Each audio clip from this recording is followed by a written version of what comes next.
Hello friends, இன்றைக்கி day 17 documentary my journey in cyber security. நீ காலையில் 6:30க்கெலாம் ஸ்டேஷன் போயாச்சு. அங்கேருந்து ட்ரெயினை பிடிச்சி திருச்சி ஜங்ஷன் ஒரு 8:30க்கெலாம் ரீச் ஆகிட்டேன். அப்புறம் 9 மணிக்கு பொறுமையாக கிளம்பி கிளாஸுக்கு ரீச் ஆகியாச்சு. இன்றைக்கி வந்து லேபு, அதனால தான் பொறுமையாக போகிறோம்.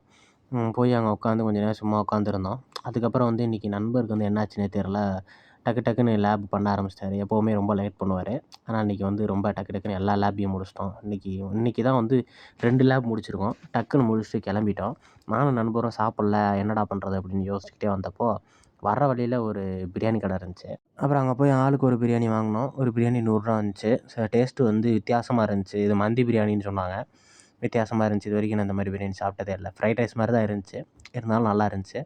அப்புறம் சாப்பிட்டு அங்கேருந்து கிளம்பிட்டோம். கரெக்டாக அங்கேருந்து கிளம்புறதுக்கு ஒரு 2 மணி ஆகிப்போச்சு.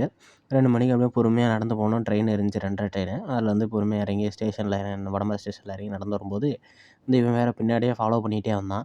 அப்புறம் நம்ம எப்படியும் அவன்கிட்ட வந்து எஸ்கேப் ஆகி பஸ்ஸு பிடிக்கலான்ட்டு வந்தால் வந்து ரொம்ப கூட்டமாக இருந்துச்சு. ஏறுறதுக்கு சான்ஸே இல்லை. அதனால் வந்து நம்ம பொறுமையாக நடந்து போயிட்டு வந்தோம் காணப்படையில்.